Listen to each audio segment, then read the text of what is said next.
परम प्रभु श्री अरविंद दिव्य जननी श्री माँ आज सुंदर संध्यारे आमे आलोचना करिबा एक तात्विक विषय नश्वर जीवन रे अमरत्वर संधान। जी ये जो तात्विक विषय आमे आलोचना करूचंती नश्वर जीवन रे अमरत्वर अन्वेषण।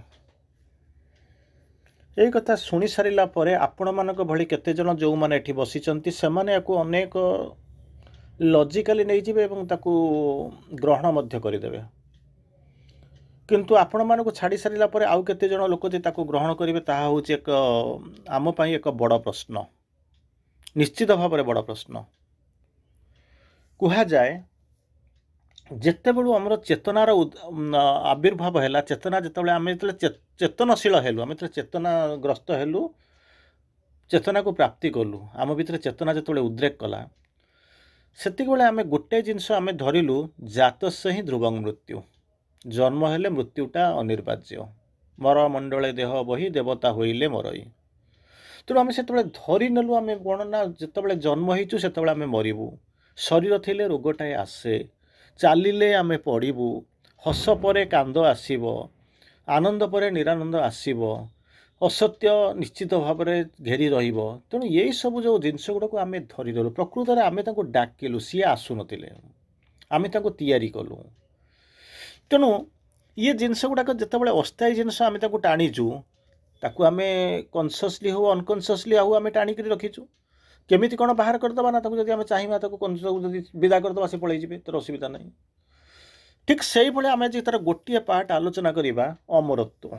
अमरत्व बोलिक कहले श्री अरविंद कौन बुझाऊँ मुझे कारण मैन इज मोर्टाल बोलिक आम ग्रहण कर मनीष हूँ मरणशील, मैन इज मोर्टाल समस्ते जानी। इंग्राजी में सुंदर प्रोवर्ब जो केतोटी माने अत्यधिक माने जहाँ कहते हट माने ऑफ्ट डिस्कस्ड जो टॉपिक ता भीतर हूँ मैन इज मोर्टाल, मनीष हूँ मरणशील मर, किंतु मैन इज इमोर्टाल बोलिक आम तो कहीं चिंता करूँ। मैन इमोर्टाल हो पार, चेतनार अमरत्व आसीपर, केते जन ताकू ग्रहण करुँच।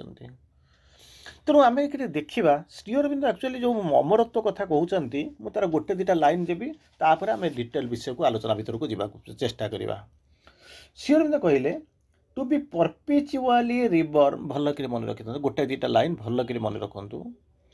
To be perpetually reborn is the condition of material immortality. Perpetually reborn दीर्घकाल स्थायी, परपेचुअली रिबॉर्न प्रति मुहूर्त तो आम जन्म नहीं चलीचु एक्सपीरियंस नापी प्रोग्रेस करने आम एठिक आसुचु। Perpetually reborn is the condition of material immortality. Material immortality शर्त हूँ कौन ना टू बी परपेचुअली बॉर्न, किंतु आम तो जोड़ी नहीं से जो केमी परपेचुअली जन्म नवा केमी आसवा ये सब जिनस आम धारणा नहीं कि आम भर को मुंड खेलाऊनु। तार परवर्ती अवस्था श्री अरविंद पुनर्बार कहते केतबेले मोर अमरत्वता आसीबो। श्री अरविंद आपण आम मान समस्त कहते the moment man knows himself death will die. मनीष जो मुहूर्त जो दिन जो समय निजको जानी नब, the very moment when man knows oneself, जो दिन से निजको जानिबो से दिन डेथ विल डाई, मृत्युर मृत्यु हो, किंतु मनीष से साधारण जीवन मरब ना। End of death, death of ignorance बोलिक श्री अरविंद लिखिं। एंड ऑफ डेथ मृत्युर शेष होगा एवं डेथ ऑफ इग्नोरेंस, इग्नोरेंस मृत्यु होगा। तेणु से हूँ गोटे दिन भेरी मच प्रोमिनेंट जोटा को आपण मैंने कहते द मोमेंट भेरी मोमेंट, एमती एक समय जो दिन कौन कर मैन नोज हिमसेल्फ, सी कौन आत्मा रही, आत्मा सहित तार संपर्क कौन, मन प्राण शरीर और आत्मा भितर संपर्क कौन, जो दिन से निजको जाना आरंभ कर दिन द भेरी सेम डे से दिन कौन हम ना मृत्यु मरीज, मनीष मरब ना।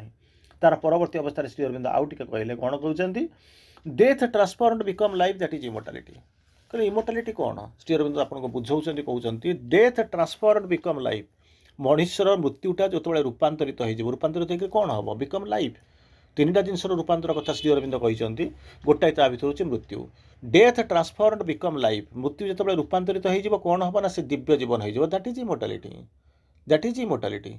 तेणु यही हूँ जो कहले तापर श्री अरविंद कहते मृत्युटा अनिर्वाज्य, कहते ना मृत्युटा वर्तमान अनिर्वाज्य। श्री अरविंद बर्तमान मानुचे वर्तमान अनिर्वाज्य।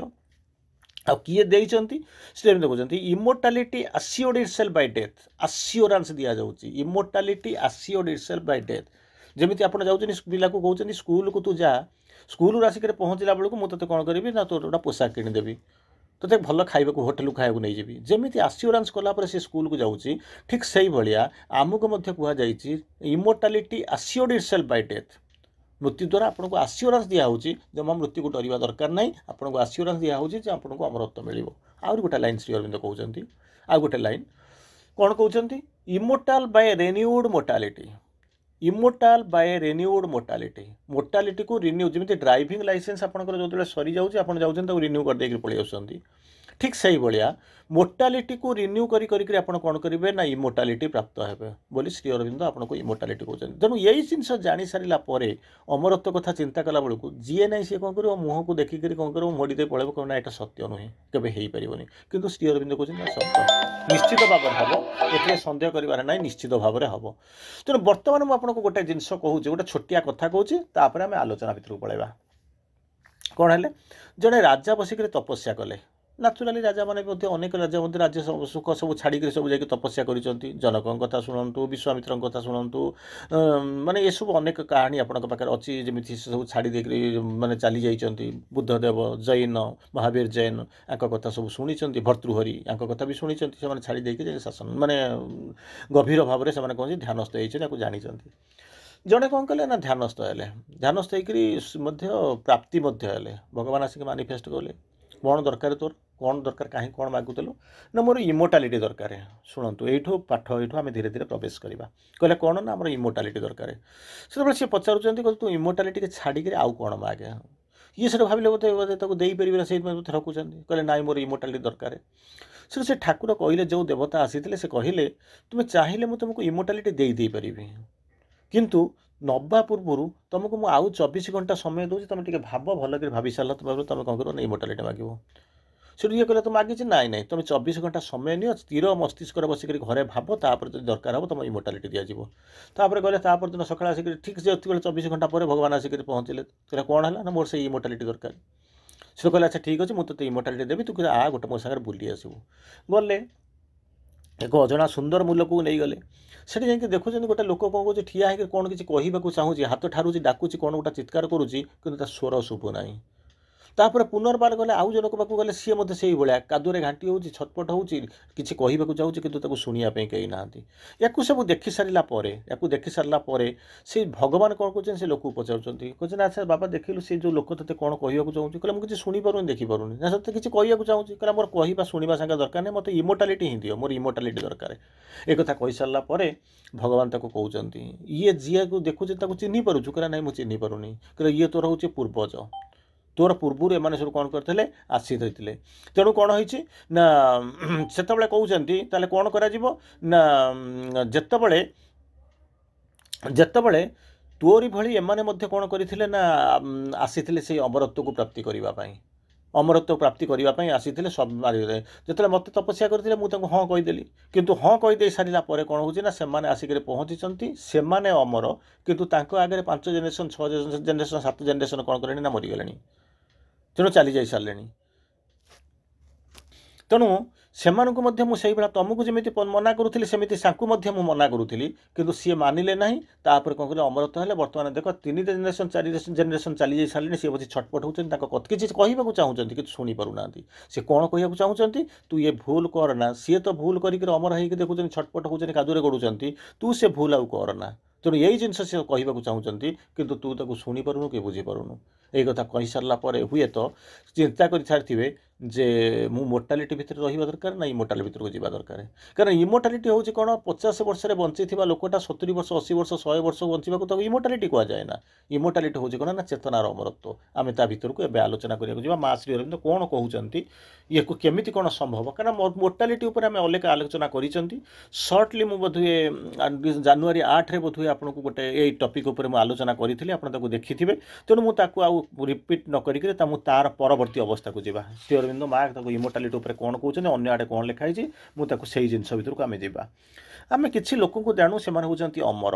अमर किए से ना नारद होउचंती अमर श्री अरविंद लिखुचंती he who has to conquer the immortal seat came down upon the earth the man divine immortal का सीट को जी जीति सी होउचंती नारद नारद कौन करचंती जीतिचंती तेणु कौन करचंती सी होउचंती अमर तापर जानिचंती आउ जन को जानिचंती हनुमान बोलिक जानिचंती रामचंद्रंकर प्रिय शिष्य हनुमान बोलिक जानिचंती चार जुग परताप तुम्हारा है प्रसिद्धि जगत उजियारा आपण मैंने जानते चारि जुग पर्यंत हनुमान होती अमर वर प्राप्ति कर नारद कथा जानिले भीष्म पाक आसतु भीष्म पितामह पाखे कौन थी ना इच्छा मृत्यु वर थिला इच्छा मृत्यु डाए एट विल तेणु तांको बहुत किसी भोगवाक पड़ी सरसज्जा शोवाक पड़ी बहुत किसी भूलिया चलती अज्ञान जोटा हूँ जहाँ को आप कहते अन्याय विरुद्ध अन्यायर सपक्ष रहीकि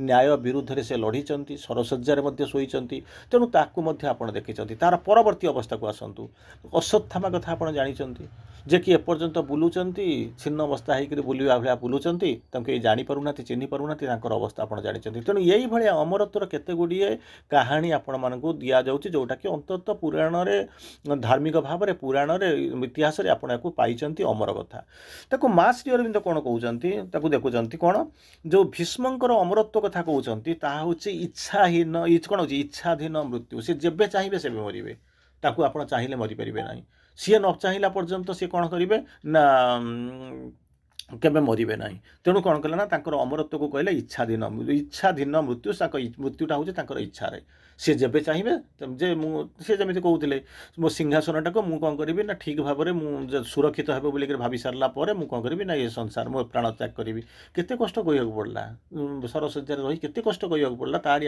आगे नाती पणनाती पुओ संतान जे पुत्र निजर तो पुओ नहीं नथिले जो मैंने सब चली जाऊँगी एडे बड़ विराट युद्ध तांकरी आगे हो जाऊँगी से मध्य किसी करें तार परवर्तर होती श्री अरविंद कहते कहते अमरत्वर कथा कहते परमात्मा को जो अनुभव करने को आकु मध्य किसी लोक कहती अनुभव करती ये हूँ कौन ना ये हूँ इमोर्टालिटी देहांतर प्राप्ति समय स्व शरीर को कौन जो नीलाभ और स्वर्णाभ ज्योति द्वारा से आच्छादित होता श्री अरविंद को 111 घंटा पर्यंत डेथ सर्टिफिकेट दि जा पारा नहीं आप जानते तो कहीं ना भर जो आलोक नीलाभ और स्वर्णाभ ज्योति द्वारा आच्छादित होकर रही कौन कर ना परमात्मा को अनुभूति आसी तेणु कौन कर धरी से श्री अरविंद लिखिं श्री अरविंद तो निजे आपण एमती भगवान को पाई जे कि निज विषय किसी लिखती जहाँ लिखिं इनडायरेक्टली लिखिं जिते निज विषय लिखापी श्री अरविंद अमृत दुईटा कथा कहते कौन कहते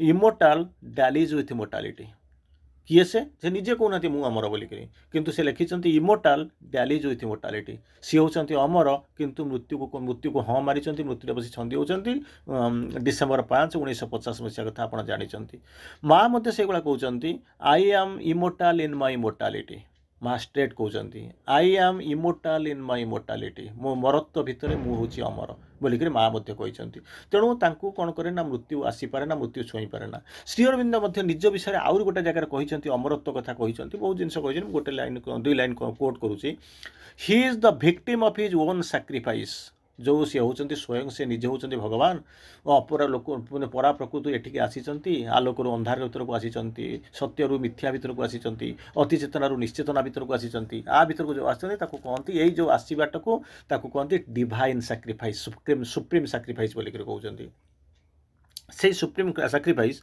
ताको निजे बुझाऊँगी he is the victim of his own sacrifice जो निजे जो सैक्रिफाइस कर कौन निजे भिक्टिमाइज हो immortal bound to ours mortality मृत्यु श्री अरविंद को द्वारा देश पर्यंत आसीपर छुई पार इमोर्टाल सी होती हिरो इमोर्टाल किंतु कौन कर बाउंड टू आर्स मोर्टालिटी पार्थिव मरत्व प्रत्यर निजक अनुबंधित कर सृष्टिर नियम को सम्मान देकर निज जो सैक्रिफाइस जहाँ श्री अरविंद सैक्रिफाइस कहते चरम माने कौन होती त्याग बोलिक कहते सुप्रीम सैक्रिफाइस तार परवर्ती अवस्था आम आसिक श्री अरविंद जो आप पढ़ी थे कौन कहते आम शरीरटी परमेश्वर छाया बा जंत्र स्वरूप आम जो शरीर को लेकर रहीचु से शरीरटा ये हूँ कौन ना परमेश्वर छाया बा जंत्र स्वरूप जंत्रर कौन न थाए छायार किसी अस्तित्व न थाए किंबा जंत्रर किसी स्थायित्व न थाए ତାକୁ କହୁଛନ୍ତି। ତେଣୁ ବୁଝିବା ଦରକାର ଯେ ଆମେ କାହାକୁ ରହୁଛୁ। ମାଆଙ୍କର ସେ ମେସେଜଟାକୁ ମୁଁ ଆଉ ଥରେ ଆପଣଙ୍କୁ ଯିବା ପୂର୍ବରୁ ମନେ ପକାଇ ଦେଉଛି, ମନେ ରଖିଥାନ୍ତୁ, ଭଲ କରି ୟାକୁ ମନେ ରଖାନ୍ତୁ। କ'ଣ କହୁଛନ୍ତି ଶ୍ରୀ ଅରବିନ୍ଦ ଲେଖୁଛନ୍ତି, ସରି ଏଇଟା ହେଉଛି ମାଆଙ୍କର ମେସେଜ। ସେ ମେସେଜଟା 4 ପାର୍ଟରେ ବିଭକ୍ତ ହୋଇଛି, ଭଲ କରି ମନେ ରଖନ୍ତୁ। 4ଟା ପାର୍ଟରେ ଗୋଟିଏ ମେସେଜ, ଛୋଟିଆ ଛୋଟିଆ 4ଟା ବିଟ୍ ଅଛି। ଶ୍ରୀ ଅରବିନ୍ଦ ତାକୁ ବୁଝାଉଛନ୍ତି କ'ଣ କହିଲେ, ସରି ମୁଁ ଶ୍ରୀ ଅରବିନ୍ଦ କହୁଛି, ମା କହିଛନ୍ତି କ'ଣ କହୁଛନ୍ତି, ନୋ ୱିଶ୍ ଟୁ ଡାଏ, ମରିବାକୁ କେବେ ଇଚ୍ଛା କରିବ ନାହିଁ, ପ୍ରଥମ କଥା। No wish to die, second कहते नो विल फॉर डेथ, मझीरे आपणकर को कोण अनुकोण गोटे नथिबो मृत्यु प्रति टिके सराग अनुकंपा बा मृत्यु प्रति सामान्य आकर्षण मध्य नथिबो। तृतीय कहते कौन, not to be afraid to die, जदि मृत्यु आसिक पहुँचेगा जमा डरबनी। चतुर्थ कहते under all circumstances one should try to exceed oneself, under all circumstances, परिस्थिति जिते भयावह होना कहीं one should try to exceed oneself, निजुक अतिक्रम कर नचेत अमरत्व हम ना। प्रथम कहूँ 4टा पार्ट आउ थे आपको कहूँ मन रखी था, बहुत इंपोर्टाट जिनस, बहुत बड़ बड़ जिनस आम तो करना किंतु अंततः जी जिनस कहते मृत्यु प्रति सामान्य दुर्बलता नथिबो, आकांक्षा नथिबो, किंतु प्रति मुहूर्त में आमर मृत्यु प्रति दुर्बलता थाए कहीं आम जन्म है धरी नहींचु, जन्म हेले मृत्यु अवसंभावी, मरमंडल देह बही देवता होइले मरई, तेणु ये धरी नहींचु, तेणु या छाड़िया पड़ो। श्री अरविंद माँ कहते स्ट्रेट कहते मृत्यु प्रति सामान्य अनुकंपा आपण पाखे नथिबो, प्रथम कथा।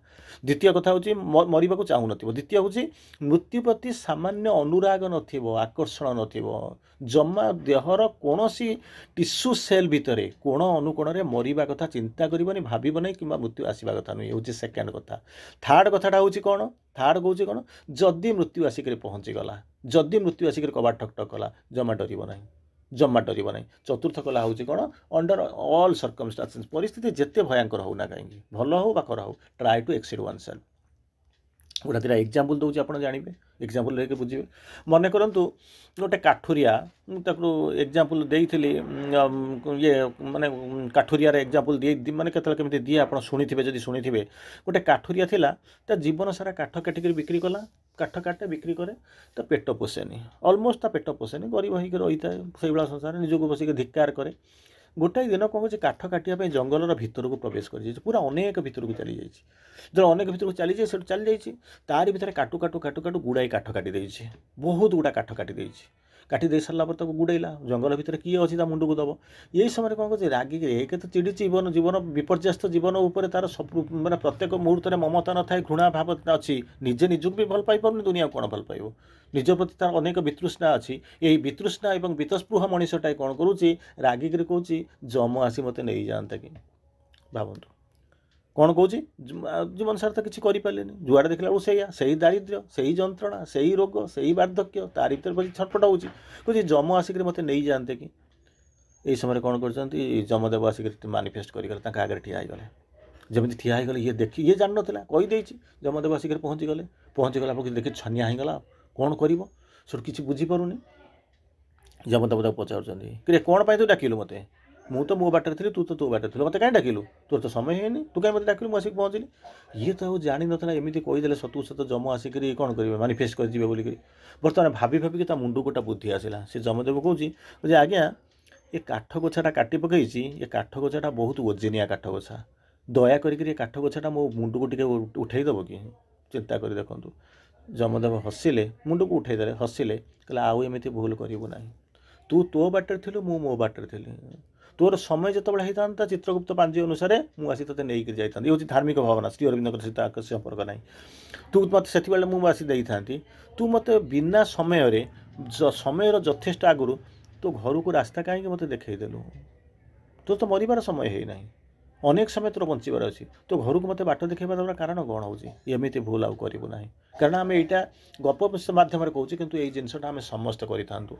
ये गोटे प्रश्न आसूँ जम बोलिक जहाँ को कहला बेलू से कौन करें आम कौन करूँ बहुत डरू, मृत्यु को बहुत डरू। जम कहले कौन ना जमी भावुँ गोटे जमराज थे, सी हूँ मृत्युर अधीश्वर, आउ से कौन करेंगे ना लोक मानू नहीं जाती, जो मैंने जम लोक को जाती से से कौन करती ना टर्चर करती, तेल कड़े पड़ी सीझाती, आउ सब कौन करेंगे ना एमती विभिन्न प्रकार ये दिखती, तेणु प्रति डर। किंतु मैंने प्रकृति में जम जो जम आउ जमदंड ये सब जिन सेम नुहे, जम आम पाठे ये सब जिन ना, जम मान हूँ संयम, ଯମ ମାନେ ହେଉଛି ସଂଯମ। ସଂଯମ କ'ଣ କରିବ? ଅନ୍ଧାରରୁ ଆଲୁଅକୁ ନେବ, ଅସତ୍ୟରୁ ସତ୍ୟ ଆଡ଼କୁ ନେଇକରି ଯିବେ, ସାଧନାରେ ପ୍ରୋଗ୍ରେସ୍ କରାଇବେ, ତଳୁ ଉର୍ଦ୍ଧ୍ୱକୁ ନେବେ, ନିଶ୍ଚେତନାରୁ ଅତିଚେତନା ନେବେ। ଯିଏ ଆପଣଙ୍କୁ ବାଟ କଢ଼େଇ ନେବେ, ବାଟ ଦେଖାଇ ଦେବେ ଏବଂ ସେଥିପାଇଁ ପ୍ରସ୍ତୁତ କରିବେ, ସେଇ ହେଉଛନ୍ତି ଯମ ବା ସଂଯମ।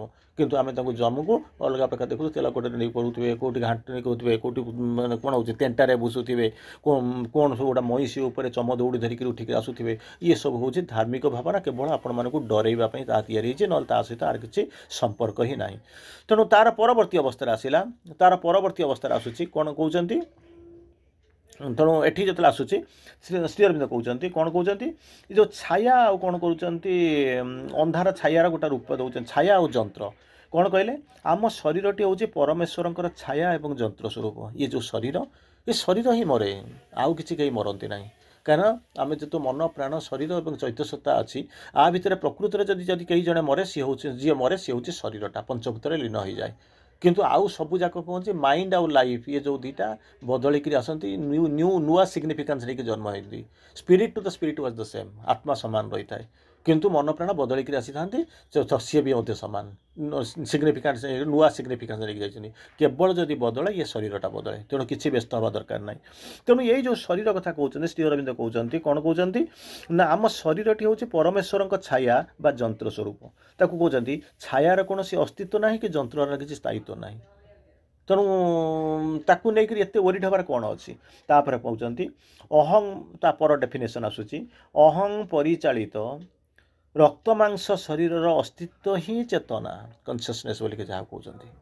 ରକ୍ତ କହୁଛନ୍ତି ଅହଂ ପରିଚାଳିତ ରକ୍ତ ମାଂସ ଶରୀରର ଅସ୍ତିତ୍ୱ ହିଁ ହେଉଛି ଚେତନା, ସମଗ୍ର ବିଶ୍ୱ ଅସ୍ତିତ୍ୱ ହିଁ ହେଉଛି ଯାହାକୁ କହୁଛନ୍ତି କନସିୟସନେସ୍। ଚେତନା ମନ, ପ୍ରାଣ ଏବଂ ଜଡ଼ର ନାନା ଗତିବୃତ୍ତିର ଅବତରଣ ପିନ୍ଧିକିରି ରୂପ ବା ଆକୃତି ସବୁ ଗଠନ କରିଛି। ସେଇ ଚେତନା ମନ, ପ୍ରାଣ, ଶରୀର ବା ଜଡ଼ର ନାନା ଗତିବୃତ୍ତିକୁର ଆବରଣକୁ ପିନ୍ଧିକିରି ଏଠାରେ ଆସିକରି କ'ଣ କରୁଛି? ଆସିକରି ତା ଭିତରେ ପହଞ୍ଚିଛି ଏବଂ ବିଭିନ୍ନ ଆକୃତି ଗ୍ରହଣ କରିଛି। ତେଣୁ ଚିନ୍ତା କରି ଦେଖନ୍ତୁ, ସାଇଣ୍ଟିଫିକାଲି ତାକୁ ଆପଣ ବୁଝିବାକୁ ଚେଷ୍ଟା କରନ୍ତୁ, ମ୍ୟାଥମେଟିକାଲି ବୁଝନ୍ତୁ। ଯେଉଁ ଆକୃତିଟା ଦେଖିଛନ୍ତି ସେଇ ଆକୃତି ଭିତରେ ଚେତନାଟା ଅଛି। ଚେତନା କ'ଣ କରୁଛି? ଆସିକରି ପହଞ୍ଚିଛି। ଆଉ ଥରେ ତାକୁ କହୁଛି, ଭଲ କରି ବୁଝନ୍ତୁ, କିଛି କୁଆଡ଼େ ପଳେଇବାର ଦରକାର ନାହିଁ। ଯେଉଁ 2-4 ଲାଇନ୍ ଆମେ ଦେଖିବା, ତାକୁ ଭଲ କରି ବୁଝିବା। କ'ଣ କହିଲେ? ମୁଁ ସେ ଲାଇନ୍ଟାକୁ ଆଉ ଥରେ କହୁଛି। ଅହଂ ପରିଚାଳିତ, ଅହଂ ଦ୍ୱାରା ପରିଚାଳିତ ହୋଇଥିବା ରକ୍ତ ମାଂସ ଶରୀରର ଅସ୍ତିତ୍ୱ ହେଉଛି ଚେତନା। ତାକୁ ପୁନର୍ବାର କହୁଛନ୍ତି, ସମଗ୍ର ବିଶ୍ୱ ଅସ୍ତିତ୍ୱ ହେଉଛି ଚେତନା ହିଁ ହେଉଛି, ସମଗ୍ର ବିଶ୍ୱର ଯେଉଁ ଅସ୍ତିତ୍ୱ ଦେଖୁଛନ୍ତି ସବୁଗୁଡ଼ାକ ହେଉଛି ଚେତନା। ତେଣୁ ଏ ଚେତନା କ'ଣ କରେ? ମନ, ପ୍ରାଣ ଏବଂ ଜଡ଼ର ନାନା ଗତିବୃତ୍ତିର ଆବରଣ ପିନ୍ଧିକରି କ'ଣ କରୁଛି? ନା ରୂପ ଏବଂ ଆକୃତି ସବୁ ଗଠନ କରୁଛି, ବିଭିନ୍ନ ରୂପରେ ବିଭିନ୍ନ ଆକୃତିରେ ଆସିକରି ପହଞ୍ଚୁଛି। ତେଣୁ ଆମେ ସାଇଣ୍ଟିଫିକାଲି କ'ଣ ଦେଖୁଛନ୍ତି? ଆକୃତିରୁ ଯେତେବେଳେ ଚେତନାଟା ବାହାରିଯିବ, ଆକୃତିରେ ବର୍ତ୍ତମାନ ଚେତନାଟା ବିଭିନ୍ନ ସେପ୍କୁ ସେ ଗ୍ରହଣ କରି ରହିଛି। ତେଣୁ ଆକୃତିରୁ ଯେତେବେଳେ ଚେତନାଟା ବାହାରିଯିବ, ତାହେଲେ କ'ଣ ହେବ? ନା ଆକୃତି ଲୋପ ପାଇଗଲା, ଆକୃତି ଲୋପ ପାଇଗଲା। ଆମେ ଯେଉଁ କହୁଛୁ କ'ଣ ନା ଆମେ ସବୁ ହେଉଛନ୍ତି ମାନେ କ'ଣ ସଜୀବ, ସଜୀବ ମାନେ ଜୀବ ସହିତ ବର୍ତ୍ତମାନ ଆମର ଜୀବନ ଅଛି, ତେଣୁ ଆମେ ସଜୀବ ବୋଲିକରି କହୁଛୁ। ଫାଇନ୍, ଠିକ୍ ଅଛି, କିଛି ଅସୁବିଧା ନାହିଁ। ତେଣୁ ବର୍ତ୍ତମାନ ଆସିକରି ପ୍ରଶ୍ନ ଆସିକରି ପହଞ୍ଚୁଛି କ'ଣ ହେଉଛି? ନା ଆମେ ସବୁ ସଜୀବ। ସଜୀବ ମାନେ କ'ଣ? ଯିଏ ଆମକୁ ଚଳାଉଛନ୍ତି, ସିଏ ଯେପର୍ଯ୍ୟନ୍ତ ଆମ ଭିତରେ ଅଛନ୍ତି ସେ ପର୍ଯ୍ୟନ୍ତ ଆମ ଭିତରେ ଜୀବନ ଅଛି, ଆମେ ସଜୀବ ହେଇକରି ବୁଲୁଛୁ। ଭେରି ଡେ ସେ ଯେଉଁଦିନ ୱିଡ୍ର କରିନେବେ, ତ ଆମେ ସେଦିନ ମରିଯିବା, ଆମର କିଛି ଉପାୟ ନାହିଁ। ତେଣୁ ଆମ ଭିତରେ କିଏ ଅଛି? ନା ଚୈତନ୍ୟସତ୍ତା। ସିଏ କ'ଣ କରୁଛନ୍ତି? ନା ମନ, ପ୍ରାଣ, ଶରୀରକୁ ନେଇକରି ତାକୁ କ'ଣ କରୁଛନ୍ତି? ଚଲାଉଛନ୍ତି। ଯେଉଁ ସିଏ ଅଛନ୍ତି ବୋଲି, ଡ୍ରାଇଭ୍ କରୁଛନ୍ତି ବୋଲିକରି ଆମେ କ'ଣ କରୁଛନ୍ତି? ନା ସଜୀବ ସତେଜ ହେଇକରି ବୁଲୁଛୁ। ଭେରି ମୋମେଣ୍ଟ ସେ ଯେତେବେଳେ ନିଜକୁ ୱିଡ୍ର କରିନେବେ, ସେଦିନ ଆମର ମୃତ୍ୟୁ ହେଇଯିବ। ତେଣୁ ଏ ଯେଉଁ ଆକାର ଭିତରେ ଚେତନାଟା ଅଛି ବୋଲିକରି ଆମେ କ'ଣ କରୁଛୁ? ନା ସଜୀବ ହେଇକରି ବୁଲୁଛୁ। ଭଲ କରି ମନେ ରଖନ୍ତୁ, ଗୋଟେ ଆକାର, ମୁଁ ଆପଣ ସିଏ ଯେଉଁ ଆକାର ଦେଖୁଛନ୍ତି, ସେଇ ଆକାର ଭିତରେ ଗୋଟେ ଚେତନା ଆସିଲା, ଯେଉଁଥିପାଇଁ କି ଆମେ କ'ଣ କହୁଛୁ? ନା ସଜୀବ ହେଇଛି। ସେଇ ଯେଉଁ ଆକାର ଭିତରୁ ଯେତେବେଳେ ଚେତନାଟା ନିଜକୁ ୱିଡ୍ର କରିନେବ, ତାହେଲେ ସରିଲା। ଯେମିତି ଶରୀର ଭିତରୁ ଆତ୍ମା ଯେତେବେଳେ ନିଜକୁ ୱିଡ୍ର କରିନେଲା, ତାପରେ ମଲା, ଆଉ କ'ଣ ଅଛି? ବାସାଂସି ଜେନାନି ଯଥା ବିହାୟ ନବାନି ଗୃହ୍ଣାନ୍ତି ନରପରାଣୀ। ତେଣୁ କହୁଛନ୍ତି ଚେତନାଟା ଯେତେବେଳେ ନିଜକୁ, ଯେତେବେଳେ ଆତ୍ମାଟା ଯେତେବେଳେ ସାଇକିଂ ଯେତେବେଳେ ୱିଡ୍ର କରିନେଲା, ସେତିକିବେଳେ କ'ଣ ହେବ? ନା ଆମେ ମରିଗଲୁ, ଆଉ କିଛି ବଞ୍ଚିବାର କିଛି ନାହିଁ। ଯେପର୍ଯ୍ୟନ୍ତ ସେ ଥିବ ଆମେ ସଜାଗ ହେଇକରି ଆମେ ତାକୁ ବୁଲୁଥିବା। ତେଣୁ ଏଠି ଆସିକରି କହିଲେ କ'ଣ? ଯେଉଁ ଆକୃତିଟା ଗ୍ରହଣ କରିଛନ୍ତି, ସେଥିରେ ଯେତେବେଳେ ପର୍ଯ୍ୟନ୍ତ ଚେତନାଟା ଥିବ, ସେ ଚେତନା କଥା ଯେଉଁ କହିଲି, ସେ ଚେତନା ଯେପର୍ଯ୍ୟନ୍ତ ଥିବ, ସେଦିନ କ'ଣ କରିବ? ଆପଣଙ୍କର କ'ଣ ହେବ? ସେଫ୍ ଥିବ। ତେଣୁ ସେ ପର୍ଯ୍ୟନ୍ତ ଆମେ ସଜାଗ ହେଇକି ବୁଲୁଥିବା। ଭେରି ମୋମେଣ୍ଟ ଯେଉଁ ସମୟରେ ଚେତନାଟା କ'ଣ କରିବ ନିଜକୁ ୱିଡ୍ର କରିନେଲା, ସେତେବେଳେ କ'ଣ ହେବ ନା ଆକୃତିଟା କେବଳ ପଡ଼ିଥିବ, ଆଉ କିଛି ନାହିଁ, ଆଉ କିଛି ନାହିଁ। ତେଣୁ କ'ଣ କରିଥିବ, ଯେମିତି ଆପଣ ଆଉ ଗୋଟେ ଏକ୍ଜାମ୍ପଲ୍, ଇଏ ହେଉଛି ମଣିଷର ଏକ୍ଜାମ୍ପଲ୍, ଆମର ଯେଉଁ ଏକ୍ଜାମ୍ପଲ୍ ଦେଲୁ, ମନେ କରନ୍ତୁ ଏଇଟା ହେଉଛି ବାହାରେ ମଧ୍ୟ ଆପଣ ମୂର୍ତ୍ତି ପୂଜା କରିଥିବେ, ନିଶ୍ଚିତ ଭାବରେ ମୂର୍ତ୍ତି ପୂଜା କରିଥିବେ, ମୂର୍ତ୍ତିଟା ତିଆରି ହେଇଯାଇଥିବ, ସବୁ କିଛି ଅସୁବିଧା ନାହିଁ। ଯେପର୍ଯ୍ୟନ୍ତ ତାକୁ ଆପଣ କ'ଣ କରିବେ ନା ପ୍ରାଣ ପ୍ରତିଷ୍ଠା ନ କରେଇବେ, ଯେପର୍ଯ୍ୟନ୍ତ ତାକୁ ଚକ୍ଷୁଦାନ ନ କରିବେ, ସେ ଯେପର୍ଯ୍ୟନ୍ତ ତାକୁ କ'ଣ କହୁଛନ୍ତି ମାନିଫେଷ୍ଟ ନ କରେଇବେ, ସେ ପର୍ଯ୍ୟନ୍ତ ସେ କ'ଣ କରିବେ ନା ମୂର୍ତ୍ତି ହେଇକି ରହିଥିବ। ଯେଉଁ ସେଣୁ ଯେତେବେଳେ ତାଙ୍କୁ ଚକ୍ଷୁଦାନ କରିଦେଲେ, ତାପରେ କ'ଣ କଲା ଲୋକ ତାକୁ ପୂଜା କରିବା ଆରମ୍ଭ କରିବେ। ଯେତେବେଳେ ବିସର୍ଜନ କରିବେ, ସେତେବେଳେ କ'ଣ କରିବେ ନା ସେଥିରୁ କ'ଣ କରୁଛନ୍ତି ତାଙ୍କର ଯେଉଁ ସ୍ଥିତିଟା, ତାଙ୍କର ଯେଉଁ ଚେତନାଟାକୁ କ'ଣ କରିବେ ନା ବାହାର କରି ନେଉଛନ୍ତି। ବାହାର କରିନେଲା ପରେ ତାପରେ କ'ଣ ହେବ, ବିସର୍ଜନ କରୁଛନ୍ତି, ତାକୁ ନେଇକି ବାଟରେ ପକାଉଛନ୍ତି। ଏ ଯେଉଁ ପୂଜା ଆପଣ କରୁଛନ୍ତି ଦେଖୁଛନ୍ତି, ସେଠି ଦେଖୁଛନ୍ତି, ଇଏ ହେଉଛି ମୂର୍ତ୍ତିର କଥା। ମଣିଷ ଭିତରେ କ'ଣ ହେଉଛି ନା ଇଏ ଗୋଟେ ଚେତନା ଆସିକରି ଆକୃତି ଭିତରେ ପଶିଛି ବୋଲି ଆମେ ସଜାଗ ସତେଜ ହେଇକି ବୁଲୁଛୁ। ଯେତେବେଳେ ସେ ନିଜକୁ ୱିଡ୍ର କରିନେବ, ନ୍ୟାଚୁରାଲି ଆମେ ମରିଯିବୁ, ବିଲୋପ ହେଇଯିବ। ଆଉ ଯେତେବେଳେ ସିଏ ଚାଲିଗଲା ପରେ ତାପରେ କ'ଣ ହେବ, ଶରୀରଟା ଖାଲି ପଡ଼ିଥିବ, ତାକୁ ନେଇକି ପୋଡ଼ିଦେବା କଥା, ପୋତିଦେବା କଥା, ପଞ୍ଚଭୂତରେ ମିଶିଯିବ, ଆଉ କ'ଣ ଅଛି।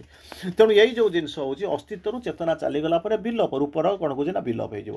ତାକୁ କହୁଛନ୍ତି ଯଦି ଅନ୍ତର ଭିତରେ କ୍ରିୟାଶୀଳ ଚେତନାର ଶକ୍ତିକୁ ଘନ ନିବିଡ଼ କରୁ, ତଦ୍ୱାରା କ'ଣ ହେବ ନା କ'ଣ ହେଉଛି ନା ବିଲୋପ ଘଟାଇ ପାରିବ ନାହିଁ। ମରୁଛୁ କାହିଁକି, ମୃତ୍ୟୁ ଆଉ ଅମରତ୍ୱ ଭିତରେ ବେସିକ୍ ଜିନିଷ କ'ଣ ହେଉଛି ନା ସିଏ ଯେତେବେଳେ ୱିଡ୍ର କରି ନେଉଛନ୍ତି। ଆଚ୍ଛା, ଯଦି ସିଏ ୱିଡ୍ର କରୁଛନ୍ତି କାହିଁକି ନା ଶରୀରଟା ହେଉଛି ବାସାଂଶୀ ଜିନାନି ଯଥା ବିହାର, ଚେତନାଟା ଅନେକ ଆଗକୁ ଚାଲିଗଲାଣି, ଶରୀର ତା ସହିତ ସିଙ୍କ୍ରୋନାଇଜ୍ କରି ଯାଇପାରୁନି। ସେତେବେଳେ ଆପଣ କ'ଣ କରିବେ, ଇଏ ଯେଉଁ ଶରୀରଟାକୁ ଛାଡ଼ି ଦେଇକି ନୂଆ ଚେତନା ନେଇକି ଯିବାକୁ ଆରମ୍ଭ କରିବେ। ତେଣୁ ନୂଆ ଶରୀର ପାଇଁ ଆସୁଛନ୍ତି।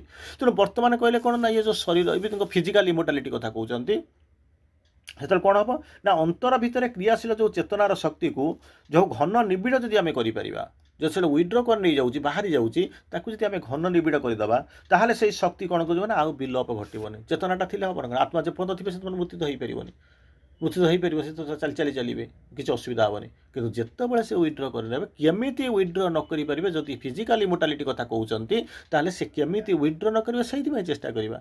ସେଟା ୱିଡ୍ର ନ କଲେ କ'ଣ କଲେ ଆପଣ ଚାଲିବେ। ଆଉ ଚାଲିବା ମାନେ କ'ଣ ହେଉଛି, ପୁଣି ଶରୀରଟା ପ୍ରସ୍ତୁତ ହେବା ଦରକାର ନା। ଏ ଶରୀରଟା ପ୍ରସ୍ତୁତ ନହେଲେ ଗୋଟେ ଚେତନା ଆସିକି ରହିବ। ଚେତନାଟା ଅନେକ, ଯେମିତି ସେ ଆପଣଙ୍କୁ କହିଲେ ଭୀଷ୍ମ ପିତାମହ, ଯେତେବେଳେ ତାଙ୍କ ଆଗରେ ଅଭିମନ୍ୟୁ ଆସିକରି ଠିଆ ହେଇଗଲେ, ଯୁଦ୍ଧ କରିବାକୁ ଆସିଛନ୍ତି, ପ୍ରଥମେ ତାଙ୍କ ସାଙ୍ଗେ ସାମ୍ନାରେ ଆସିକି ଅଭିମନ୍ୟୁ ଠିଆ ହେଇଗଲେ। ପିତାମହ ରୁକ୍ ଯାଇ ପିତାମହ କହିକରି ମାନେ କ'ଣ କରୁଛି ଗୋଟେ ତୀର ମାରିଦେଲେ। ଭୀଷ୍ମ ପିତାମହ ଅନେଇଲେ ଆଶ୍ଚର୍ଯ୍ୟ ହେଇଗଲେ, କିଏ ସିଏ ଏମିତି ମହାଭାରତ, ସିଏ ଜାଣିଛନ୍ତି କେବଳ ଅର୍ଜୁନକୁ ଛାଡ଼ିଲେ ଆଉ ସେ ବାହିନୀରେ କିଛି ନାହିଁ। ପୁଣି ଅର୍ଜୁନର ଶକ୍ତି ଭୀଷ୍ମ ପିତାମହଙ୍କ ପାଖରେ କ'ଣ ଅଛି, କହିବାକୁ ଗଲେ କିଛି ନାହିଁ। ତେଣୁ ଆସି ପହଞ୍ଚିଲା ବେଳକୁ ଗୋଟେ କିଏ ତୀର ମାରିକି ତାଙ୍କ ତୀରକୁ ଅଟକେଇ ଦେଇଛି, ତାଙ୍କ ରଥକୁ ଅଟକେଇ ଦେଲା। ଏସବୁ କ'ଣ କଲେ, ରଥକୁ ରଖିଦେଲେ, କାରଣ ସେ ଜାଣିଛନ୍ତି ତାଙ୍କ ଇଚ୍ଛା ମୃତ୍ୟୁ ବର ଅଛି, ତାକୁ ତ କେହି ମାରିପାରିବେନି। ତେଣୁ ସେ ଉଠିକି ଅନେଇଲା ବେଳକୁ ଗୋଟେ ଛୁଆ ପିଲାଟା କିଏ ଆଗରେ ଠିଆ ହେଇଛନ୍ତି, ଗୋଟେ ଛୋଟ ପିଲାଟା, କୁନି ପିଲାଟା। ତାକୁ ପଚାରୁଛନ୍ତି, କହୁଛନ୍ତି ବାବୁ ତୁ କିଏ ସେ ନା ମୁଁ ଯୁଦ୍ଧ କ୍ଷେତ୍ରରେ ପରିଚୟ କ'ଣ ମାଗିବ, ଯୁଦ୍ଧ କ୍ଷେତ୍ରରେ ଦୁଇ ଜଣ ହେଉଛନ୍ତି ପରସ୍ପରର ପ୍ରତିଦ୍ୱନ୍ଦ୍ୱୀ। ତେଣୁ ତାକୁ ଆଉ ପରିଚୟ କ'ଣ ମାଗିବ, ପରିଚୟ ସିନା ଘରେ ମଗାଯାଏ। ଆଉ ତାପରେ ଏଠି ଯେଉଁମାନେ ତ ଯୁଦ୍ଧ କରିବାକୁ ଆସୁଛନ୍ତି ଦୁଇଟା ପରିବାର, ସିଏ ହେଉଛନ୍ତି ଆପଣଙ୍କ ପରିବାର, ଆଉ ସେଥିରେ ମାଗିବା ହେଉଛି ନା ତଥାପି ତ ପରିଚୟ ଦିଏ।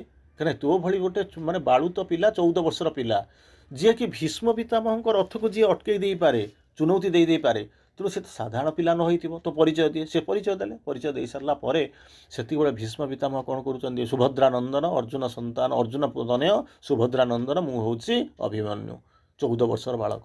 এই କଥା ଶୁଣି ସାରିଲା ପରେ ଆଉ ତ କିଛି କରିବାର ନାହିଁ, ଯୁଦ୍ଧ କ୍ଷେତ୍ର ସବୁ ଚେଷ୍ଟା ତ ସରିଯାଇଛି।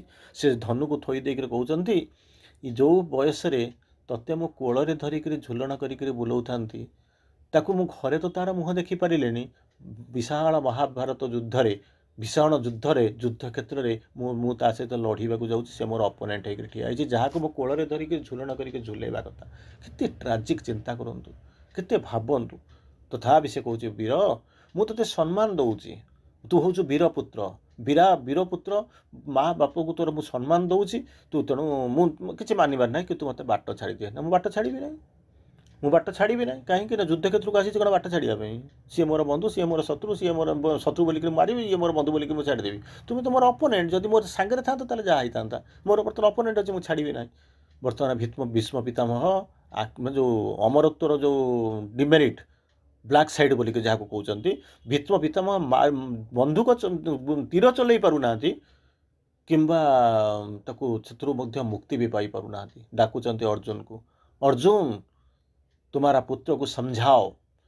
मेरा कौन मो रथ को कहीं अटकई पार ना कि मुझे बाण भी चलई पारि ना मैंने लाइन बर मैंने बहुत हिट करता ये लाइन। अपना बेटा को समझाओ मैं उसका ऊपर बाण नहीं चला सकता, वो मेरा मार्ग भी रुका नहीं जाएगा। कितने ट्राजिक चिंता करी देखो 14 वर्षर निजर ये जो अमरत्वर plus and cons negative side dark side की जो देखती छाड़ू ता आगू जावा कौन कहते बर्तमान हूँ कौन ना जदि से जो चेतना शक्ति को जदि घन निबिड़ करदे पारू ताहले शरीर कौन हम ना लोप पाइब ना कहीं चेतनाटा लोप पाई जाऊँ साइकिक बिंग सोलटा बाहरी जाऊँगी सोलटा आसी पहुँचला बेले सी जीवंत सोलटा जो विड्र कर नौ से मृत्यु हो जाऊँगी तेणु ये गोटे समय अच्छी तार समय कौन कर जीवाक पड़ू तेणु एमती निबिड़ करदेव जो चेतनाटा जो बाहरी कर न फिजिकाली मोर्टालिटी रास्ता खोलीगला खोल आरंभ कर से कहते शरीर कौन कर से कौन कर ना अमरत्व प्राप्ति कर अमरत्व प्राप्ति कर कहीं शरीरटा अमरत्व प्राप्ति करें से कौन कौन फेड कर जितेबाला ऑब्स्क्योर हो जाऊँगी शक्तिहीन हो जाऊँगी ता भीतर रिंकलेस जाऊँगी जो वीक दुर्बलता आसी जाऊँगी तेणु से कौन कर अंधार हो जाऊँगी जितेबाला से जो अंधार हो जाऊँगी जो सेल टुसी गुड़ा जदि आप पुणी जलई दे पारे आलोकित करदे पारे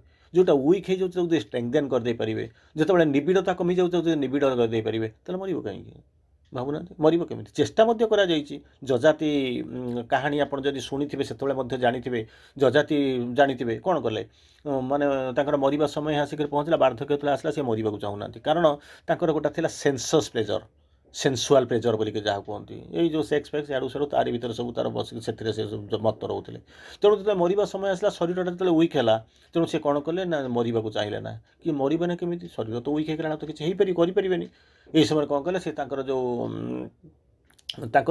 मन कथा कौन कले पुओ को प्रकाश कले पुओ माने कनसिडरेट वन से बुझी पारा जानी पारा सी सब कौन कला आसिक पहुँचला कहला मोर जो बयसटा अच्छी मोर जो यौवन मोर बयस मुझे को दान करने को चाहूँगी से दान कला 50% दान कले किसी दिन से एंजॉय कले किंतु तापर भल लगे ना कारण सीना एपटे सीना शरीरटा हो गला किंतु चेतनाटा कौन करता ना से अंधार भितर रही तेणु चेतनाटा भी जमी जो परिमाण में आपंकर सिंक्रोनाइज हम आलोकित हम ठीक से ही भाया कौन कर शरीरटा कारण आपको कोइनसाइड जो न कर सिंक्रोनाइज दुईटा भर तालमेल न रैचुराली फेल कर कौन प्रकार संभावना ना सजाड़ी पारे ना रखिपारे ना तार परवर्ती अवस्था कहते कौन कहते ना सोल आत्मा होती जहाँ को एपर्यंत कहले अविनश्वर मृत्यु रहित अमरत्व हूँ कौन ना उल्टा हूँ कौन मृत्युहीन अमरत्व माने मरब ना तो न मृत्यु आ कौन अच्छे न मरत्व मरणर भाव हूँ मरत्व मरणर भाव हूँ मरत्व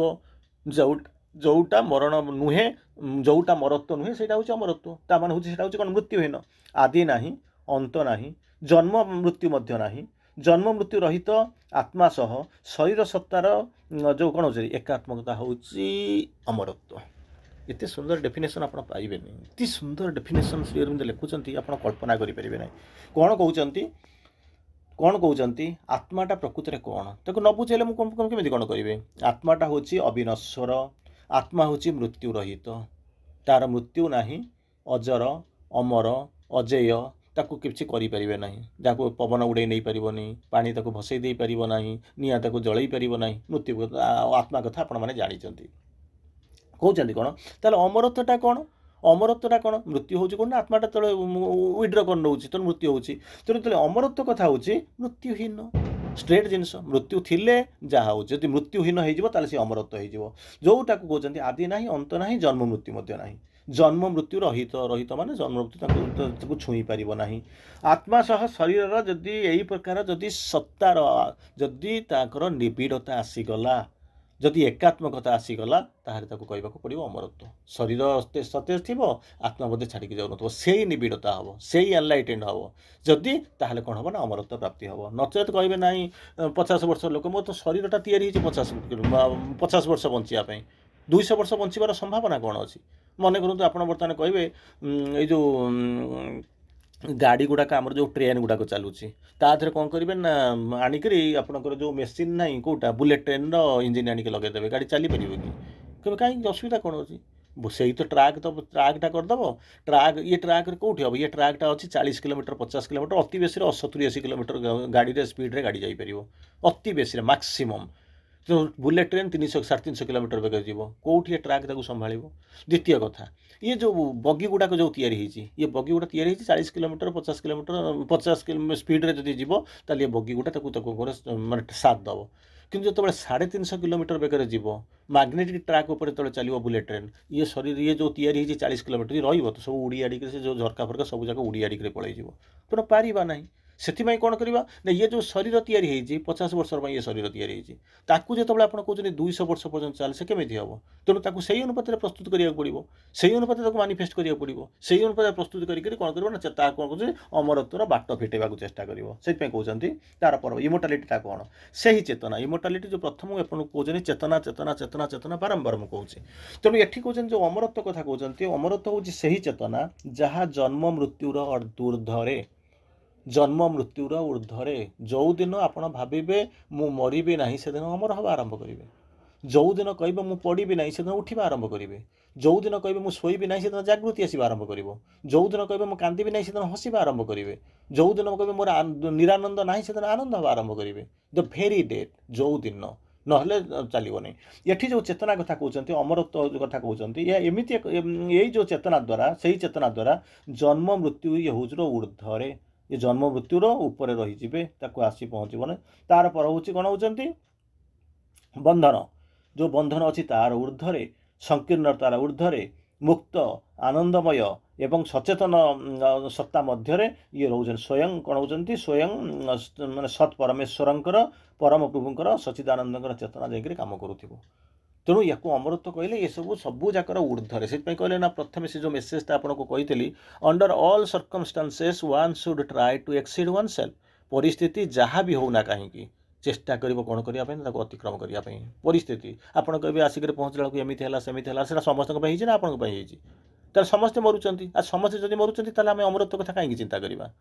जदि भावुं समस्ते मरुंच आमको भी से रहा माने कौन हो महिमंडल देह बही दावत होइले मर समस्ते तो मर मु तो मरबी तेना अमरत्व कथा कहीं चिंता करवा it is a specific genus special genus जो मैंने चेष्टा करेंगे से तार परवर्ती अवस्था को आसुँच तार परवर्ती अवस्था आसुँच कौन होती शरीर जो कौन करिया पड़ो कौन करिया पड़ो सेतबले शरीर अमरत्व को भूली मन प्राण शरीर आज्ञाबह हो अज्ञानता भितर डूबी जाए आपण आम आसीचु कौन ना कथा कहूँ बड़ बड़ कथा हूँ अमरत्व अमरत्व हूँ किंतु प्रैक्टिकली आम कौन करूँ कही माने माने कथनी गोटाए करनी गोटाए सेपटे कौच अमरत्व दरकार एपटे आसिक मन प्राण शरीर चाकर हो जाऊँ गोलाम हो जाऊँ दास हो जाऊँ आज्ञाबह हो जाऊँ मन प्राण शरीर को कौन करुच्ची आनंदमय चेतना रूपांतरित हेले जाकर कौन कर ना शरीर रूपांतर हम आनंदमय चेतना को चेतनार विभिन्न स्तर अच्छी तेणु आनंदमय चेतना को जिते ये मन प्राण शरीर टाक उठिक जीव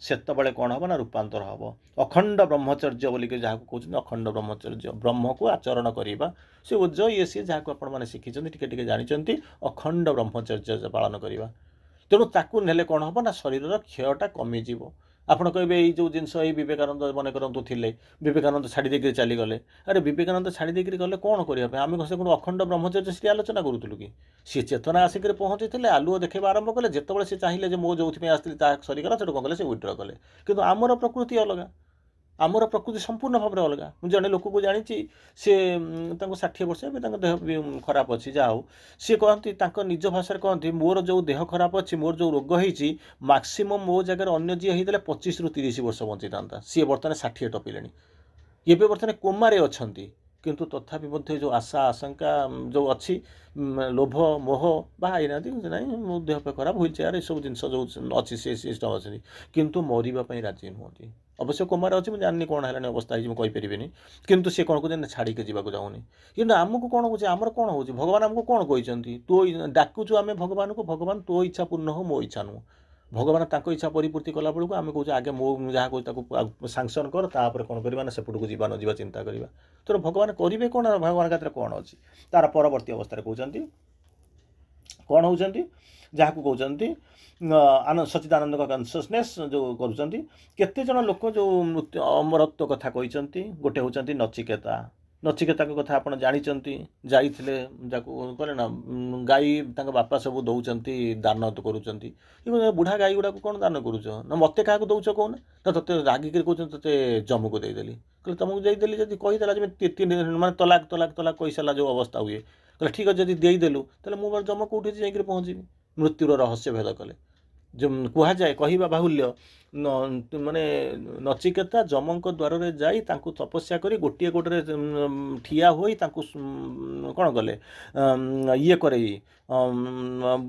संतुष्ट कर मृत्युर माने ये पाइले जो सिक्रेट्स गुड़ाक पाइले आपड़ तो श्री अरविंद पाख आसिले श्री अरविंद सबूक डीपेस्ट ग्रेटेस्ट ट्रुथ सब लिखिकी जाइए मृत्युर अमरत्वर दिवार्थर सबूक लिखिदे गले ताल जदि आम प्रकृत में जब मृत्युर संधान करूँ आम तो जम पाक जा दरकार नहीं श्री अरविंद लिखिदे आम प्रकृत में पढ़ा भितर को जाऊँ कि भावुना पढ़ा को जाऊँ कि भितर को जावाई प्रवेश ना कहला बेलू अबान्तर जुक्ति करुँच काली राति 11टा बेले जड़े भद्र व्यक्ति मो सागर बसिक जुक्ति करूँ बड़ा सुंदर भाव जुक्ति करूँ कहले बहुत भल बहुत पुराना डिभोटी से सब रही सब करुँच अर्गानाइजर अच्छे सब करुँच से मत कहते मत मुझे जमा पढ़ेनि हाँ भल करती भल करती किसी असुविधा नहीं से पुराना लोक जमी शाग पकाड़ खाई बची सेमती कहते दुनिया लोक जाकर बर्तमान कौटी चंद्रपृष्ठ रही आपड़ उठिक कौन ना से जो शाग पखाड़ खाई बंची से कथा चिंता कर बदलवा चेष्टा करना गोटे लोक जो चिंता कर धरी नहीं बदल नहीं आप बदल पारे ना नाचुराली बदल पारे से कहते बोले मोर पढ़ा दरकार नहीं मुझे कहूँ ठीक करुँच जी जानते तार भर चली से चारिपटे जो बार गोटे अच्छा सी भी पाठ पढ़ुना तेणु तार भर रहा बेलू अंध देश गली दर्पण भी हाँ जहाँ कहते ठीक करूँ न पढ़े बाट जापर जानिले तो आप कौन करेंगे जिते आपे दोषटा आपन को जो बारंबार कहे फ्रिज आप खोली दे सारापर माँ मैंने बसी थे आपने जानते फ्रिज खोलदा बेलू 10 प्रकार परिवा अच्छी से आपंकर ऑप्शन अच्छी या करी भजा करी रोषे करी तरकारी करी माने पनीर करी छतु करी कौन गोटा पाखे आपंकर कि माछ करी कौन गोटा आप ऑप्शन अच्छी से विभिन्न प्रकार ऑप्शन आस पहुँचो किंतु चिंता करी देखुनी जदि मात्र घर फ्रिज खोलदेला बेलू केवल 2टा आलू पड़ी आउ कि से कौन करेंगे आउ कि ऑप्शन आपको पाखे अच्छी कि से आलू जहाँ हो खाइबे आलू को भावे यहाँ हूँ पनीर पकोड़ा बोलिक खाई आलू को खाईदे आउ कि ना आलू को आलू खाइबे भावुवे पनीर पकोड़ा खाऊँ क्या ऑप्शन ना ठीक से भाया आपण पाखे जो ऑप्शन बहुत गुड़ाक से कौन कर ना आसी आरंभ कर तेणु से कौन कले जहाँ को कहते रणजन नचिकेता श्री अरविंद माँ दे गले अरे तुम टे पढ़ापढ़ी कर जी जानी ठीक अच्छे जी साधना करुच सब ठीक अच्छे कि तुम तो यथेष नुह से तो सब लिखाई घर घंटा 24 घंटा तुम बसिक 18 घंटा बसिक माँ माँ हम ये तो भक्ति जोग कर्म जोग ज्ञान जोग विभिन्न जोग सब लिखाई तो माँ श्री पाक आसला केमी नुआटा कौन स्पेशालीटी कौन तक जानी सारे तो जीवन में प्रयोग कर मूल तक न जाने कौन कि प्रयोग कर जो कहते नचिकेता कथा कहते मार्कंडेय 12 वर्षर बयस को कौन कहते जो मृत्युर दूत मैंने आसिक पहुँचुं सी कौन कहते शिवों पाखे अच्छा जिते कौन जमी कौन एमती एक समय आसी पहुँचला से समय कौन कहते शिवों भितर सी कौन कहते लीन हो जाऊँच मृत्युर दूतगण खोजिक पाऊना केते दिन पर्यंत से बस आरंभ 12टा 120 आरंभ कला से कहते सी होती माने ऊर्धरे आउ कौन कहते सावित्री सत्यवान कथा जानते तो प्रतिदिन कहानी सत्यवान को केमी मृत्यु पाक फेरईदे रुरु प्रियंवदा कथा आपको शुणी रुरु प्रियंवदा कहे कि से मृत्यु पर पार्शियाल विजय होता 50% लाइफ देकी बचाइले जमी जजाति कथा आपको कही से भाया कहते कौन मन प्राण उपभोग करने आम विभिन्न प्रकार मेथड अपनाऊ विभिन्न प्रकार मेथड दबू गोटा गोटा लोक कहते कहले कौन ना गोटे जमी शेक्सपियर गोटे अच्छी टेम्पेस्ट बोलिक गोटे नभेल अच्छी नाटकटाए अच्छी आप टेम्पेस्ट पढ़ी थे से कहते you you taught me your language I knew how to scold you मु मोर तो गोटे बाहर बुलूली तू मत डाकिक मत लैंग्वेज शिखेलु मोर तू लैंग्वेज शिखेलु मु कौन कहूँ मोर लाभ है कौन ना मुझे जानी तो केमी गाली देवी से कथा चिंता करुचे से सी समस्ते निज निज बाटर थे आम कौन करूँ शिखेक आम जो समस्या गुड़ा किणुचु तेणु कहले तार परवर्ती अवस्था कहते कौन कहते ना मन प्राण शरीर उपभोग आम विभिन्न प्रकार काम करूँ पैसा जो ना खाया ना एंजय करवा कौन चिंता कर जो प्रबल पैसा होगा कौन हो बड़का तेल जहाँ करती न कहवा भल तेणु आपण मैंने बुझीजे से कथा कहले बड़का तेल कौन करती आपण मैंने बुझीजे तेणु कौन कहले मन प्राण उपभोग कौन कहते सेक्सुआल माने ये आम बहुत डुबी रहू मद जोर पिया पे करूँ ता द्वारा कौन हम ना ता द्वारा कौन हम ना शरीर सेल गुड़ाक मृत्यु आड़ को चलती ନିଶବ୍ଦ ଜୀବନ ସ୍ରୋତ ଧାଉଁଛି କିପରି ଭେଟିବାକୁ ମୃତ୍ୟୁ ସିନ୍ଧୁ କରାଳ ଲହରୀ ଯେଉଁ ଗୀତ ଗାଏ ଆପଣମାନେ ଶୁଣିଥିବେ। ତେଣୁ ତାକୁ କ'ଣ କହୁଛନ୍ତି ନା ଯେତେବେଳେ ଅତ୍ୟଧିକ ଯେଉଁଟା ଆବଶ୍ୟକତା ନାହିଁ ଭାଇଗ୍ରା ଗୋଟେ ଲୋକ ପିଇବ, ଆରେ ତୋର ଶରୀରର ଶକ୍ତି ଅଛି, ଭାଇଗ୍ରା ପିଇଲେ କ'ଣ ହେବ, ଥରେ ଦୁଇଥର ତା ଭିତରକୁ ପଶିଯିବ, ତାପରେ ଗୋଟେ ଲୋକର ଜୀବନଟା ସବୁଦିନ ପାଇଁ ବାଟି ହେଇଯାଉଛି। ମଦ ପିଇବ, ମଦ କ'ଣ ତ ଦିଆ ହେଇଥିଲା? ମଦ ପିଇବା ପାଇଁ କାହାକୁ ଦିଆହେଇଥିଲା? ବିୟର୍ କହିଥିଲା, ଆପଣଙ୍କୁ କୁହା ହେଇନଥିଲା ଯେ ଆପଣ ରମ୍ ପିଇବେ କିମ୍ବା ହୁଇସ୍କି ପିଇବେ, ୟାକୁ ଦିଆ ହେଇନଥିଲା। ଇଂଲଣ୍ଡର ଲୋକ ଯେଉଁ କ୍ଲାଇମେଟ୍ ଗୁଡ଼ାକ ଥିଲା, ଯେଉଁ ସେମାନଙ୍କର ବ୍ରିଟିଶ ଯେଉଁ ୟୁରୋପିଆନ୍ କ୍ଲାଇମେଟ୍, ସେଟା ଥଣ୍ଡା କ୍ଲାଇମେଟ୍, ତାକୁ ସେଥିପାଇଁ କ'ଣ କରନ୍ତି ସେମାନେ ଟିକେ ଟିକେ ମାନେ ବିୟର୍ ପିଅନ୍ତି। ସେଠିକାର କ୍ଲାଇମେଟ୍ ହେଉଛି ଥଣ୍ଡା, ସେମାନେ କୋଟ୍ ପିନ୍ଧନ୍ତି। କିନ୍ତୁ ଏଠି ଯେତେବେଳେ ଆସିକରି ପହଞ୍ଚିଲେ, ସେଠି ଯେତେବେଳେ ଗରମ କ୍ଲାଇମେଟ୍ ହେଇଗଲା, ଏଠି ଭାରତରେ କ୍ଲାଇମେଟ୍ ଗୁଡ଼ା ଗରମ, ତେଣୁ ସେମାନେ କ'ଣ କଲେ ନା ଗରମ ସମୟରେ ଯେଉଁ 6 ମାସ ସେମାନେ ଛୁଟି ନେଇକି ରହୁଥିଲେ। କିଏ ସେ ରହୁଥିଲା? ବ୍ରିଟିଶର ମାନେ ଆସିକି ରହୁଥିଲେ, କାରଣ ତାଙ୍କର କୋଲ୍ଡ କ୍ଲାଇମେଟ୍ ଥିଲା। ସେଥିପାଇଁ ସେ ଟିକେ ବିୟର୍ ଟିକେ ପିଇବା ଆରମ୍ଭ କରୁଥିଲେ। ସିଏ ବିୟର୍ ପିଉଥିଲେ, ଆମେ କ'ଣ କଲେ, ତମେ ଯଦି ବିୟର୍ ପିଇବ ଆମେ ଆଉ ଛାଡ଼ିବୁ? ହୁଇସ୍କି ପିଇବୁ, ରମ୍ ପିଇବୁ, କ'ଣ କ'ଣ ପିଇବୁ, ବିଭିନ୍ନ ପ୍ରକାର ଆରମ୍ଭ ହେବ। ତମେ ଯଦି କୋଟ୍ ପିନ୍ଧିବା ଆରମ୍ଭ କରିବ, ଆମେ କୋଟ୍ କାହିଁକି, ଆମେ ଆହୁରି କ'ଣ ତାଠୁ ଆହୁରି ମୋଟା କ'ଣ ଦେଖି ପିନ୍ଧିଦେବୁ। ତେଣୁ ତାପରେ କହୁଛନ୍ତି ସିଏ ଛୁଟି ନେଉଥିଲେ କାହିଁକି ନା ସେମାନେ ଗରମ ଦିନକୁ ରେଜିଷ୍ଟ କରିପାରୁନଥିଲେ, ସେମାନେ ଲୁଚୁଥିଲେ। ତେଣୁ ଆମର ସବୁ ଯେଉଁମାନେ ଯେଉଁ ବର୍ତ୍ତମାନ ଏଇ ଯେଉଁ ଜୁଡ଼ିସିଆରୀ, ସେମାନେ କହୁଛନ୍ତି 6 ମାସ ବନ୍ଦ କରିଦିଅ, ଆମେ ଚାଲିଯିବା କେଉଁଠିକି ନା ଯାଇକରି ମାନେ ଇଏ କରିବୁ, କେଉଁଠି ଯାଇକରି ବିଭିନ୍ନ ଦ୍ୱୀପରେ ଯାଇକରି କ'ଣ କରିବୁ, ଶୈଳନିବାସ ଚାଲିଯିବୁ। ଆରେ ତାଙ୍କ ଲାଇଫ୍ କ'ଣ, ତମେ ଲାଇଫ୍ କ'ଣ, ସେଇଟା ବୁଝିବା ଦରକାର। ଏଠି ମା' କହୁଛନ୍ତି କ'ଣ ନା ଯେଉଁ ଇଏ ଅଛି ସେକ୍ସ ୱାଇନ୍ କହୁଛି ନା ଶରୀରର ସେଲ୍ ଗୁଡ଼ାକ ଯାଉଛି କୋଉଠିକା ମୃତ୍ୟୁକୁ। ଯେଉଁ ଶରୀରରେ କହୁଛନ୍ତି ଆଚ୍ଛା ଯେଉଁ ଶରୀରଟା ମରିଯାଉଛି, ତ ସେଲ୍ ଗୁଡ଼ାକ ମରିଯାଉଛି, ଟିସ୍ୟୁ ଗୁଡ଼ାକ ମରିଯାଉଛି, ଅମରତ୍ୱ କ'ଣ ଆଶା କରିବାକୁ ତ କିଛି ନାହିଁ। ଶିରୋନେସ୍ତି ଶିରପିଟା ବେସ୍ ନାହିଁ, ଇଣ୍ଡେକ୍ସ ଠିଆ ହେବ କେଉଁଠି? ତାପରେ କହୁଛନ୍ତି ଏଇ ଯେଉଁ ଶରୀର ଯେଉଁ ଇମୋର୍ଟାଲିଟିକି ଭୁଲିକିରି ଜନ୍ମ ହେଇଥିଲୁ, ଦେବଶିଶୁ ଚଳେ ନରକର ଅଭିସାର ଭଗବାନ ତୁମେ ନିଦ୍ରିତ କେଉଁଠାରେ, ଗୀତ ବୋଲି ଦେଉଛୁ। ହେ ଭଗବାନ, ମୁଁ ତ ହେଉଛି ଦେବଶିଶୁ, ବର୍ତ୍ତମାନ ଆସି ନର୍କରେ ଅଭିସାର କରୁଛି, ତୁ କେଉଁଠି ଶୋଇପଡ଼ୁଛୁ? ଭଗବାନ କହୁଛନ୍ତି ମୁଁ କ'ଣ ଶୋଇଛି? ମୁଁ ଶୋଇନି ତ, ତୁ ତ ମୋତେ ଜମା ଡାକୁନାହୁଁ। ଯେତେବେଳେ ଦରକାର ହେଉଛି ମୋତେ ଦିଏ ବୋଲିକରି ସେତେବେଳକୁ ଡାକୁଛୁ। ଯେତେବେଳେ ସେ ମୁଁ ଦେଇ ସାରିଲା ପରେ ତୁ ଯେତେବେଳେ ମଦ ପିଉଛୁ, ତୁ ଯେତେବେଳେ ମାନେ କେଉଁ ଜାଗାରେ ଯାଇକରି କେଉଁଠି ସେକ୍ସୁଆଲ୍ ଇଏରେ ଯଦି ପ୍ରବଳ ବେଗରେ ଯେତେବେଳେ ଇଣ୍ଡଲ୍ଜ ହେଉଛୁ, ବାହା ହେଲା ଗୋଟେ ପିଲା ପାଇଁ ଯେତିକି ଦରକାର ସେତିକି କରିଦେଲ, ବାସ୍ ସରିଲା। କିନ୍ତୁ ଯଦି ହେବୁ ସେତେବେଳକୁ ତ ମୋତେ ତ ଭୁଲି ଯାଉଛି। ମୋତେ ଯଦି ମନେ ରଖିଥାନ୍ତୁ, ମୋତେ ଯଦି ମନେ ପକାଇଥାନ୍ତୁ କି ମୋ ଆଡ଼କୁ ଯଦି ଚାହିଁଥାନ୍ତୁ, ତାହେଲେ ତ ସେ ତ ହେଇନଥାନ୍ତା। ଆଲୁଅ ଥିଲେ ତ ଅନ୍ଧକାର କେବେ ଆସିପାରିବନି, ତେଣୁ ହେଇନଥାନ୍ତା। ଆଚ୍ଛା, ତାକୁ କ'ଣ କଲୁ ନା ଇମୋର୍ଟାଲିଟିକି କ'ଣ ହେଉଛି ସେକ୍ସ ୱାଇନ୍ ଦ୍ୱାରା ଶରୀରର ସେଲ୍ ଗୁଡ଼ାକୁ ମୃତ୍ୟୁକୁ ଟାଣିଦେଲୁ। ଶରୀରର ଯେଉଁ ଇମୋର୍ଟାଲିଟିକି ଭୁଲିକରି ମନ ପ୍ରାଣ ଶରୀରର ଦାସ ହେଇଗଲୁ। ଆଉ କ'ଣ ହେବ? ଆଜ୍ଞାବହ ହେଇକରି ଅଜ୍ଞାନତା ମଧ୍ୟରେ ଡୁବିଗଲୁ। ତାଙ୍କରି ମନ ପ୍ରାଣ ଶରୀରର ଆଜ୍ଞାବହ ହେଇଗଲୁ। ସେ ଯେମିତି ନଚାଇଲେ ତୁ ସେମିତି ନାଚିଲୁ, ଯୁଆଡ଼େ ନେଲେ ତୁ ସିଆଡ଼େ ଗଲୁ। ତୁ ଭାବିଲୁ ସେଇଟା ହେଉଛି ସତ୍ୟ, ସେଇଟା ସତ୍ୟ, ଆଉ ଦ୍ୱିତୀୟ ସତ୍ୟ ନାହିଁ।